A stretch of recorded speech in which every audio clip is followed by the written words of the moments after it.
ज्ञानतिमिरन्धस्य ज्ञानाञ्जनशलाकया चक्षुरुन्मीलितं येन तस्मै श्रीगुरुवे नमः। नमः ओं विष्णुपादाय कृष्णप्रस्थाय भूतले श्रीमते भक्तिवेदान्त स्वामिनिति नामिने। नमस्ते सारस्वती देवे गौरवाणी प्रचारिणे निर्विशेष शून्यवादी पाश्चात्य देशतारिणे।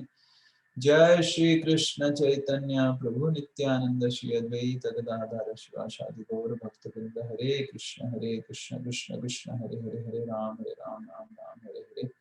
मूकं करोति वाचालं पंगुं लंघयते गिरिं, यत्कृपातमहं वन्दे श्री गुरु दीनतारिणं। श्री परमानंद माधवं श्री चैतन्य विष्णु। हरे कृष्ण। तो कल हम कुमुदवन की लीलाओं का स्मरण कर रहे थे, दर्शन कर रहे थे। तो कुमुदवन से आप जैसे देख रहे हैं कि हमने मधुबन, मथुरा से मधुबन का दर्शन करने गए।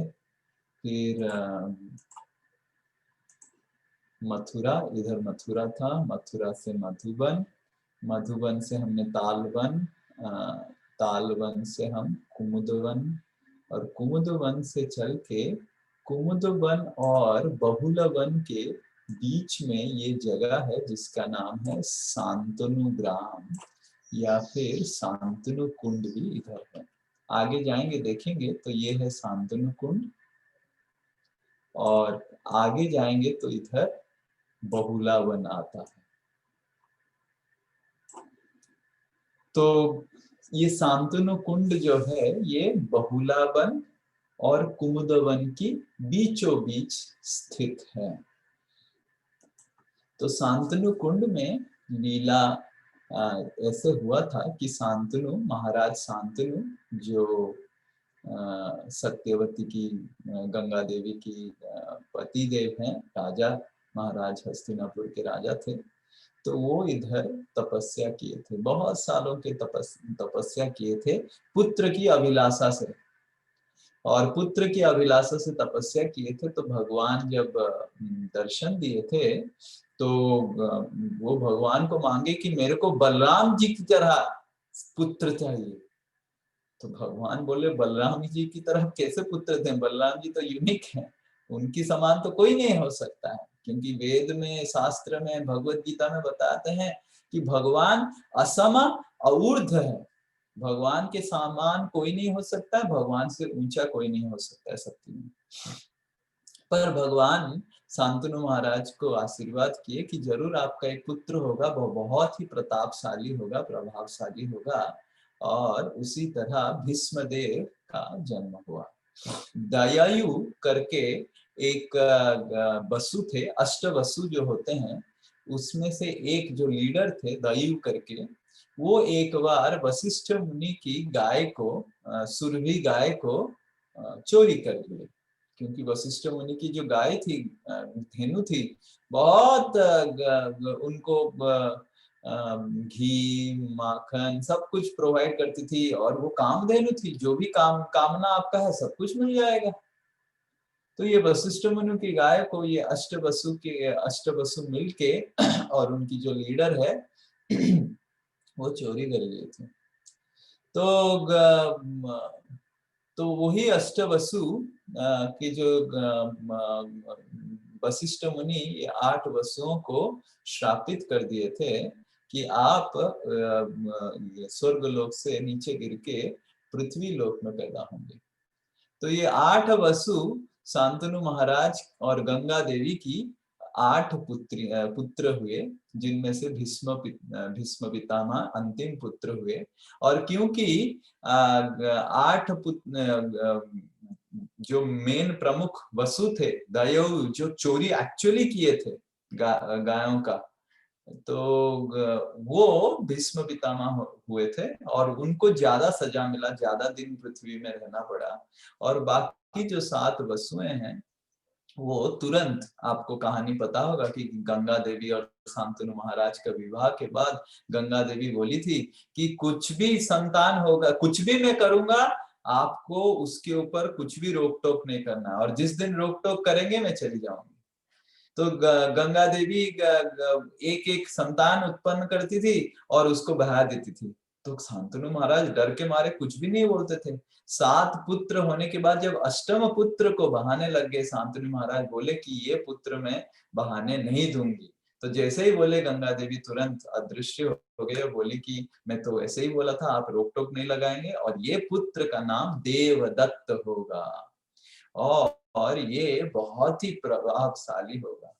तो देवदत्त एक बार देखे कि शांतनु महाराज बहुत दुखी हैं, तो प्रश्न पूछने से पता चला कि शांतनु महाराज सत्यवती के साथ विवाह करना चाहते हैं, पर सत्यवती ने ऐसे एक प्रस्ताव रखा है कि उन्हीं की पुत्र संतान ही राजा बनेंगे। पर भीष्म पितामह तो बड़े बेटे हैं, तो कैसे सत्यवती की पुत्र राजा बनेंगे? तो भीष्म पितामह उधर तपस्या या प्रतिज्ञा लेते हैं कि मैं कभी भी शादी नहीं करूंगा और कभी भी हस्तिनापुर की राज्य का भार राजा नहीं बनूंगा, हर समय सपोर्टिंग रोल करूंगा। तो ये सुन के सारे जो देवता लोग भीषण भीषण भीषण भीष्म भीष्म प्रतिज्ञा करके चिल्लाने लगे। तब से देवदत्त का नाम भीष्म हो गया है। और भीष्म बहुत ही भगवान के बहुत ही बड़े भक्त हुए और महाजन हुए। 12 महाजन में भीष्म का नाम आता है।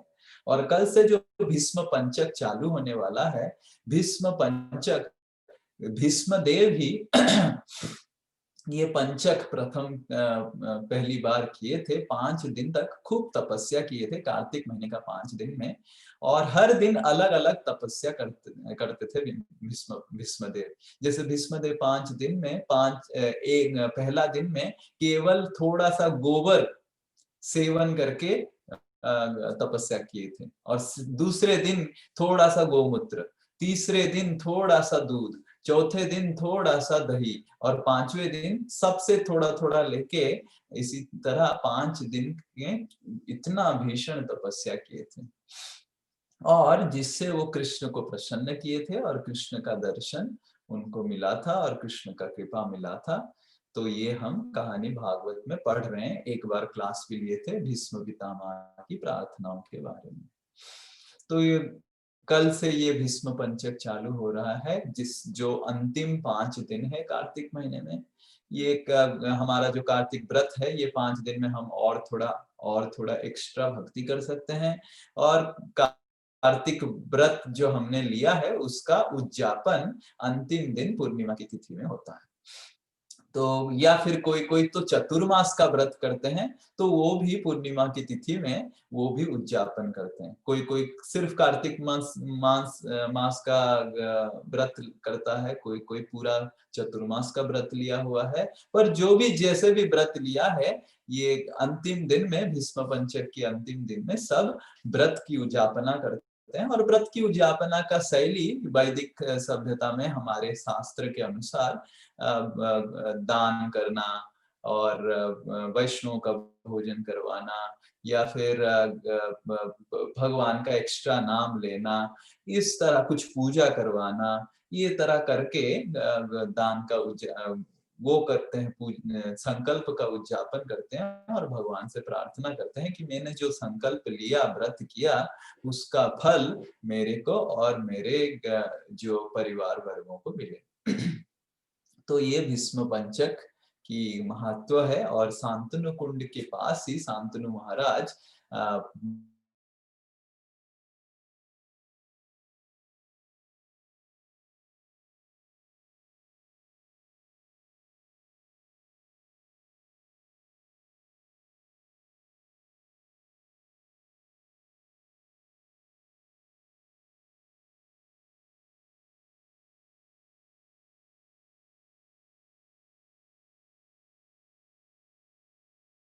खेचरी ग्राम की ओर जाएंगे। देखिए, शांतनु कुंड से खेचरी ग्राम है। ये खेचरी ग्राम पूतना का आविर्भाव स्थान है। मतलब पूतना भी वृंदावन में पैदा हुई थी। मतलब Putana is also a great Brajwasi. तो पूतना देवी, पूतना का नाम था खेचड़ी। खेचड़ी मतलब वो उड़ते रहते हैं और बच्चों का, दूसरों का खून पीते हैं। ये उनका काम है। उनका जैसे हमारा राइस दाल सब्जी चपाती हम खाते हैं, वो खेचड़ी लोग खून पीते हैं, मनुष्य की खून पी के जीते हैं। तो पूतना भी उस तरह की खेचड़ी थी, और पूतना स्पेसिफिक, बहुत स्पेसिफिक थी। वो केवल छोटे बच्चों को, बच्चों का खून पीती थी। पूतना बाल घातिनी, महापापिनी थी पूतना, बहुत पाप की थी। पर भगवान की दया देखिए, पूतना को भी भगवान ने धात्री का रूप दिया। कंबा दयालुम शरणम ब्रजेमा, कि भगवान ने पूतना जो राक्षसी बन के भगवान को स्तन में विष लगा के स्तनपान करने आई थी, उसी राक्षसी को माता का स्थान भगवान ने गोलोक वृंदावन में दिया था। तो ये स्थान पूतना का जन्म स्थान है, खेचड़ी ग्राम। और ऊपर आगे जाएंगे तो बहुला वन आता है। बहुला वन अत्यंत रमणीय स्थान है। और बहुला वन में जब श्री चैतन्य महाप्रभु आए तो अत्यंत रमणीय लीला हुआ था, जो श्री चैतन्य चरितामृत में कृष्णराज कविराज गोस्वामी बताते हैं। जब श्री चैतन्य महाप्रभु आते हैं तो बहुत सारे गाय लोग, गाभी लोग, धेनु लोग, बाकी उनकी झुंड छोड़ के तीव्रता से दौड़ने लगते हैं श्री चैतन्य महाप्रभु की ओर, और उनकी शरीर को चाटने लगते हैं। बाकी जो सब ग्वालपाल है वो सब कंट्रोल नहीं कर पाते हैं। और फिर जितने सारे पक्षियां लोग हैं वो भी आ जाते हैं और श्री चैतन्य महाप्रभु से ऐसे बातचीत करने लगते हैं मानो कोई हजार हजार साल पुराना कोई दोस्त आ गया है उनका। और श्री चैतन्य महाप्रभु भी वो लताओं से, वृक्षों से, गाहों से और पशु पक्षियों से ऐसे बातचीत करने लग जाते हैं कि वो उनके जैसे पुराने दोस्त हैं। वो तो है ही, क्योंकि गौरचंद्र कृष्णचंद्र ही हैं जो राधा रानी की भाव लेके आए हैं। और ये सुंदर लीला को एक सुंदर गाना में हमारे एक कवि ने, वैष्णव कवि ने उसको लिखा है, जो हम अभी गाएंगे 5 मिनट के लिए। ढूले ढूले गोरा चाँद हरि गुण गा, ढूले ढूले गोरा चाँद हरि गुण गा, आसिया वृंदावने, आसिया वृंदावने, नाचे गोरा, ढूले ढूले गोरा चाँद हरि गुण गा। तो श्री चैतन्य महाप्रभु जब वृंदावन में आए, आसिया वृंदावने नाचे गौरराय, और जब श्री चैतन्य महाप्रभु इस बहुला वन में आए नृत्य करने लग गए। और फिर क्या हो गया, वृंदावने तरुलता प्रेमे कहे हरि कथा, वृंदावने तरुलता प्रेमे कहे हरि कथा, निकुंजेर पाखी गुली, निकुंजेर पाखी गुली, हरि नाम सोना, हरि नाम सोना, ढूले ढूले गोरा चाँद हरि गुण गा। और जितने सारे वृंदावन की तरु लता है वो प्रेम से भगवान के साथ कथा बातचीत करने लग गए। और जितने सारे पक्षी सब थे वो भी इधर बहुला वन के पास आ गए, उड़ उड़ के उनको भी खबर मिला और ऐसे मानो बातचीत करने लग गए कि मानो कि उनकी पुराना कोई दोस्त आ गया है, बहुत दिन विरह में जो थे, और उनका अभी प्रार्थना सुन के भगवान ने उनका पुराना दोस्त को वापस भेजा है। इस तरह बातचीत करने लग गए। फिर गौरांग महाप्रभु भी बोलने लग जाते हैं।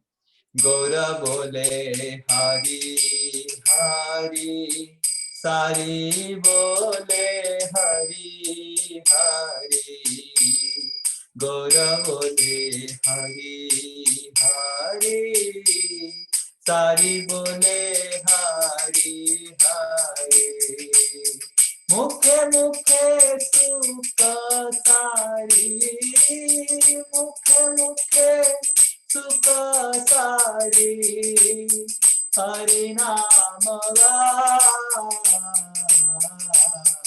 हरि नाम गाय, ढूले ढूले गोरा चांद, हरि गुण गाय। तो गौरांग महाप्रभु हरि हरि बोले, तो सुक और सारी भी हरि हरि बोलने लग गए। और एक सुक तुरंत, सुक और सारी, सुक इज मेल पैरट एंड सारी इज फीमेल पैरट। तो एक सुक चला गया और कृष्ण का गुणगान करने लग गया, हरि का गुणगान करने लग गया। और सुक बोलता है, सुक बोले आमार कृष्ण मदन मोहन। सुक बोलता है कि मेरे जो कृष्ण है वो मदन मोहन है और मदन को मोहित किया है। सारी बोले आमार राधा बामे जतक्षण। और सारी बताता है कि अरे तुम्हारा कृष्ण मदन मोहन क्यों है, क्योंकि मेरी जो राधा रानी है, राधिका रानी है, कृष्ण के बाम में खड़े हैं, कृष्ण के बाएं और खड़े हैं, इसीलिए वो मदन को, कामदेव को मोहित कर पा रहा है, नहीं तो यूजलेस है। फिर सुक बोलता है, सुक बोले आमार कृष्ण गिरिधरी छिलो। तो सुक बोलता है मेरे कृष्ण ने बहुत बड़ा गिरिवर धारी है और वो गोवर्धन पर्वत उठाए थे। सारी बोले अमर राधा शक्ति संचारी लो। सारी कहता है कि मेरे राधा रानी ने शक्ति दिया आपके कृष्ण को, इसीलिए ऐसे गोवर्धन पर्वत को आप उठा पाए। इस तरह बहुत सुंदर गाना में और बहुत सुंदर तरीके से श्री चैतन्य चरितामृत में वर्णन आता है कि किस तरह श्री चैतन्य महाप्रभु ये सुक और सारी का बातचीत सुनते हैं और उनका झगड़ा सुनते हैं और आनंद में श्री चैतन्य महाप्रभु अपना हाथ उठा देते हैं और सुक और सारी दोनों आके उनके बाहुओं के ऊपर बैठ जाते हैं और हरिनाम करते हैं। श्री चैतन्य महाप्रभु उनके स्पर्श से पागलों की तरह नृत्य करने लग जाते हैं। श्री गौरांग महाप्रभु की। झूले झूले गौरा चांद, हरि गुण गाय, हरि नामे मत्ता होए, हरिण आसीचे दे,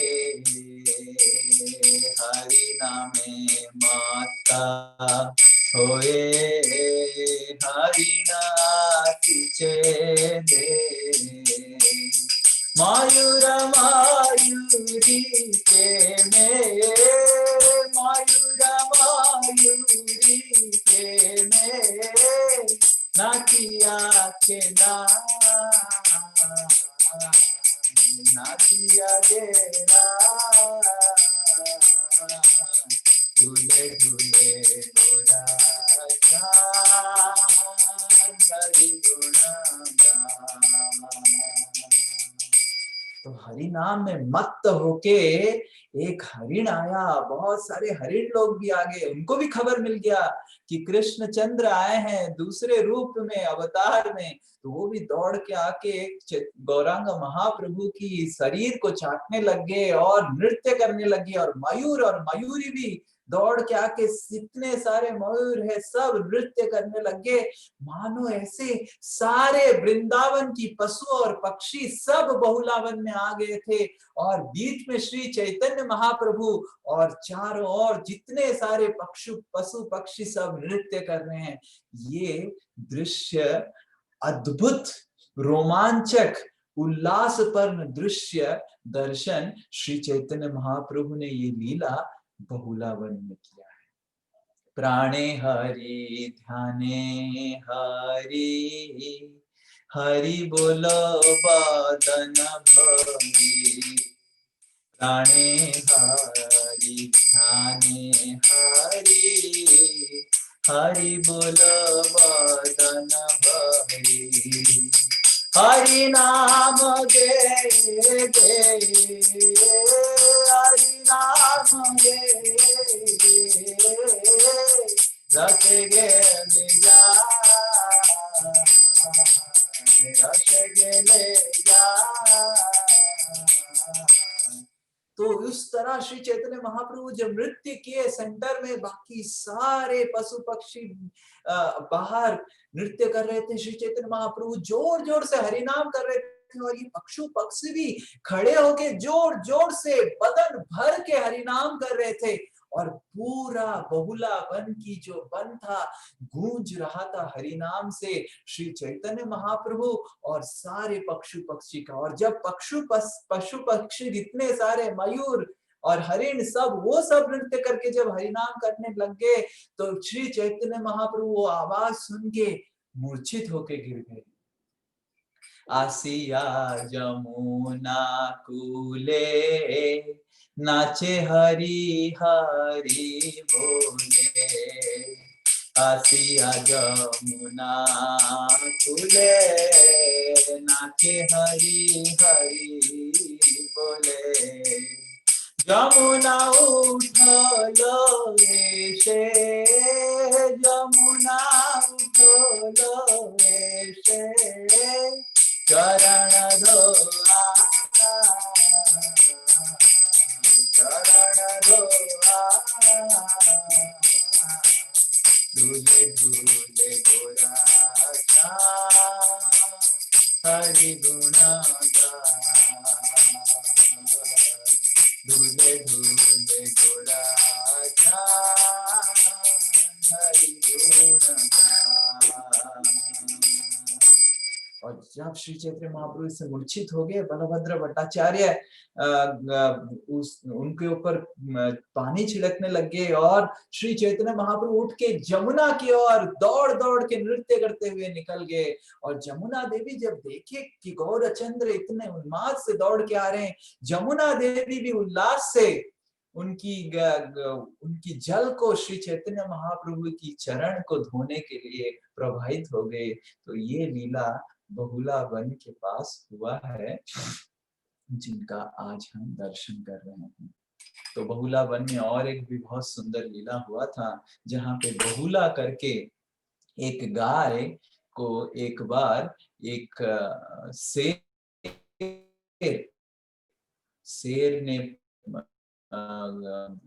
पकड़ लिया। वो बहुला द्वादशी की तिथि में बहुला ने एक छोटा सा बच्ची दी थी, गाभी बछड़ा हुआ था बहुला का, और उसको बहुत प्यास लग रही थी। तो वो बहुला इस बहुला वन के पास आती है, जमुना के किनारे पानी जलपान करने के लिए। तो एक शेर मिल जाता है।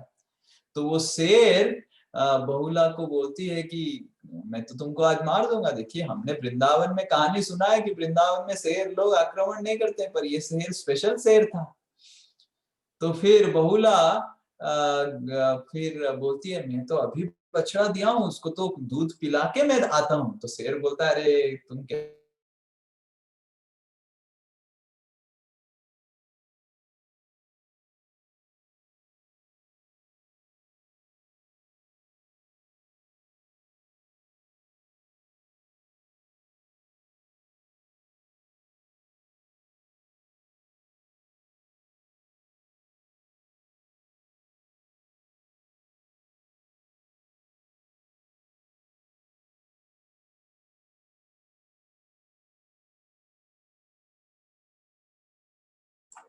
तो तुरंत उसी समय वो शेर धर्मराज यमराज बन जाते हैं, जो बहुला को परीक्षा करने आए थे।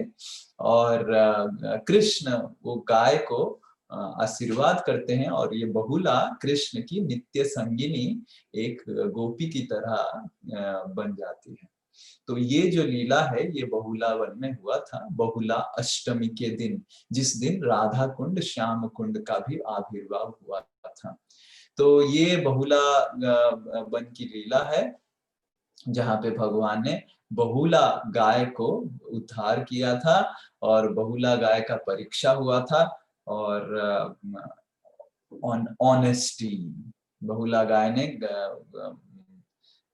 शेर को प्रतिज्ञा किया था कि मैं आप वापस आएंगे आपको आपका महाप्रसाद बनने के लिए।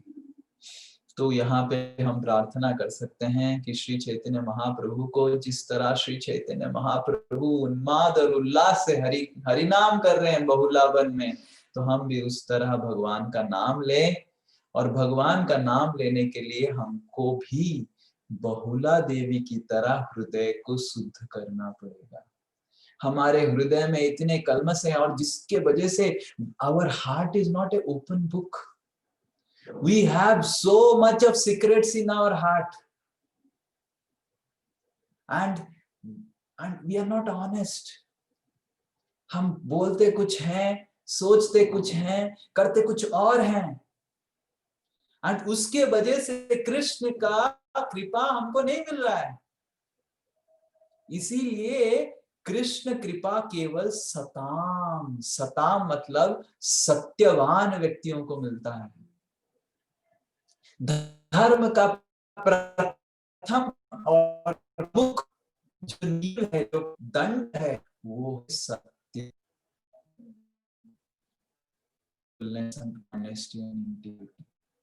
एंड जब हम बच्चे रहते हैं तो बहुत इनोसेंट रहते हैं, बहुत सरल रहते हैं, हमारा कुछ छल कपट नहीं रहता है। पर जैसे जैसे बड़े हो जाते हैं, तुरंत हमारा हृदय में छल कपट होने लग जाता है। उसको कुछ बोलते हैं, इससे कुछ सुनते हैं, उसको कुछ और बोल देते हैं, और जितना आप हृदय में छल कपट का ग्रंथि बनाएंगे, उतना भगवान आपसे दूर चलते जाएंगे। और जितना आप हृदय में ये छल कपट की ग्रंथियों को तोड़ेंगे और सरल बनेंगे और ऑनेस्ट बनेंगे, सच्चोट बनेंगे, और ये छल कपट को दूर करेंगे, सच बोलेंगे, साहसी बनेंगे। श्रीमद् भागवत में साहस का डेफिनेशन बताया जाता है।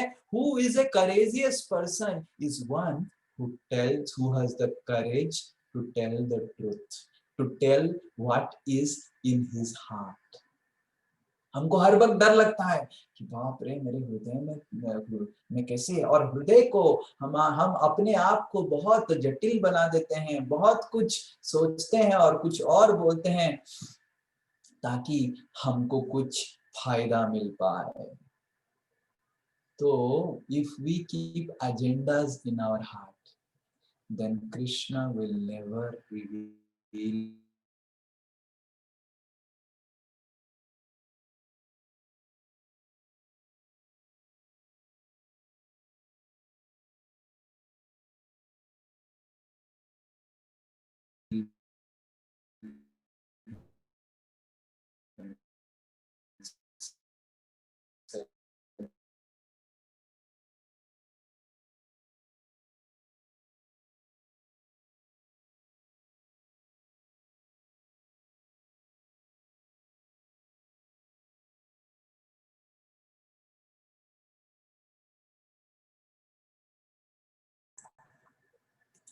हरे कृष्णा। ये जटिलता का जो हृदय की ग्रंथि है, वो हम हृदय को जटिल बना देता है और कृष्ण से दूर लेके चले जाता है। तो ये बहुत महत्वपूर्ण है कि हम हृदय को सरल बनाएं। सरलता ही वैष्णवता है।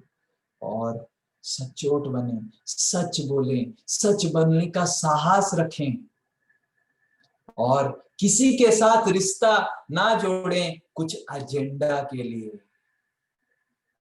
क्योंकि उससे भगवान बहुत भयभीत होंगे आपके साथ रिश्ता जोड़ने के लिए। क्योंकि आप सबके साथ रिश्ता जोड़ते हैं एजेंडा के साथ, तो भगवान भी सोचेंगे अरे मेरे साथ, मैं अगर इसके साथ रिश्ता जोड़ूंगा ये भी एजेंडा ही रखेगा, तो इसीलिए इससे दूर ही रहता हूं। तो हमारा ये जो मेंटालिटी है to become have relationship, to fulfill our own personal agenda, we need to give it up and we need to become an open book. And उससे ही हम भगवान की कृपा प्राप्त कर सकते हैं, भगवान से संबंध स्थापना कर सकते हैं। और there is no other way. You may chant Hare Krishna for so many lifetimes, but if Krishna is fearful to associate with you, to relate with you, why he will relate with you? Because you are having so much of agenda, hidden agendas which are so hidden, but you can hide those agendas from others. बाकी सबसे आप छुपा सकते हैं, कृष्ण तो आपके हृदय में बैठे हुए हैं, कृष्ण से कोई भी एजेंडा छुपता नहीं है। और मैं खुद देखा हूं, इवन इन इस्कॉन कितने सारे भक्त आए गए, कितना कभी कभी उनका हृदय इतना हिडन रहता है, बाप रे, बाद में पता चलता है तो my goodness, this is why he was doing all these things. So if we keep hidden agendas in our heart, then Krishna will never reveal in our heart. Vrindavan will never get revealed in our heart. Krishna is patita pavan, but never kapati pavan. तो ये कपट को हमको त्याग करना पड़ेगा। इस बहुला one में हम प्रार्थना कर सकते हैं कपट को त्याग करने के लिए, और कपट जब तक त्याग नहीं होगा, हम कितने भी हम तो पतित हैं ही, पर पतित पावन गौरांग महाप्रभु का कृपा नहीं मिलेगा। Let's become an open book, let's develop this courage to become an open book, let's give up this agenda to keep relationship based on agenda. Let's become an agenda less devotee. That we should pray here in Vrindavan. Very difficult, but if we don't do it, if we really want to go to Vrindavan, we have to become agendaless. And higher and higher and higher, Brajvasis are completely agendaless, fully saral. They have no tinge of diplomacy also.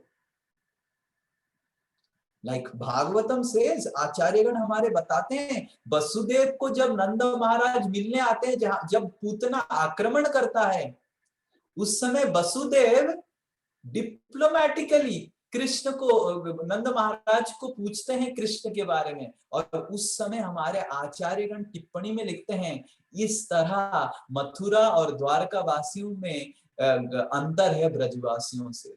Mathura और द्वारका वासियों में थोड़ा diplomacy तो है, पर ब्रजवासियों को diplomacy का डी भी पता नहीं। हाँ, द्वारकावासी और मथुरावासी डिप्लोमेसी को भगवान की सेवा में ही लगाते हैं, पर ब्रजवासी doesn't know what is diplomacy, what is D of diplomacy also.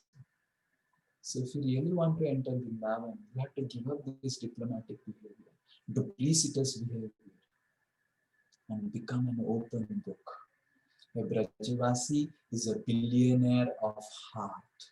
हृदय की बिलियनर है, and why? Because हृदय में वो सरल भाव रखते हैं और उनका हृदय ओपन बुक है, with no agenda. If he is talking, whatever he is talking, that same thing he is thinking, and the same thing he will act. This is a Brajavasi, the simplicity of Vrindavan, which attracts Krishna's heart, that he is ready to leave Dwarka, he is ready to leave Vaikuntha, he is ready to leave everything, and he is ready to leave his position as the supreme personality of Godhead and become servant of the servant of Brajavasis, because of this simplicity of Brajavasis, because they are open book, they have no agenda. आप सोचिए, ध्यान से सोचिए, आप किसके साथ रिश्ता रखना चाहते हैं जो हर वक्त आपके साथ एजेंडा लेके रिश्ता रखता है? We don't want to keep anyone, any relationship with anyone who keeps agenda in their life, correct? So why would Krishna keep a relationship with anyone who keeps agenda in his life? तो यहाँ पे हम इधर इस तरह प्रार्थना कर सकते हैं। ये बहुत ही उत्कट स्थान है और हमारा प्रार्थना भी उसी तरह होना चाहिए। अगर वृंदावन में प्रवेश करना चाहते हैं, we have to give up diplomacy. We have to give up political behavior. We have to give up all sorts of speaking gossip and nonsense about others and make our heart a open book. Hare Krishna, Krishna Krishna, Hare Hare, Hare Ram, Ram Ram, Hare Hare. Shri Gaurang महाप्रभु की, श्री बहुला देवी की, श्री श्री बहुलावन की, जय श्री श्री ब्रजमंडल परिक्रमा की, जय श्रील प्रभुपाद की। वांछा कल्पतरुश्च कृपा सिंधुभ्यैव च पतितानां पावनेभ्यो वैष्णवेभ्यो नमः। अनंत कोटि वैष्णव वृंद की जय, वैष्णव ठाकुर की जय। हरे कृष्ण।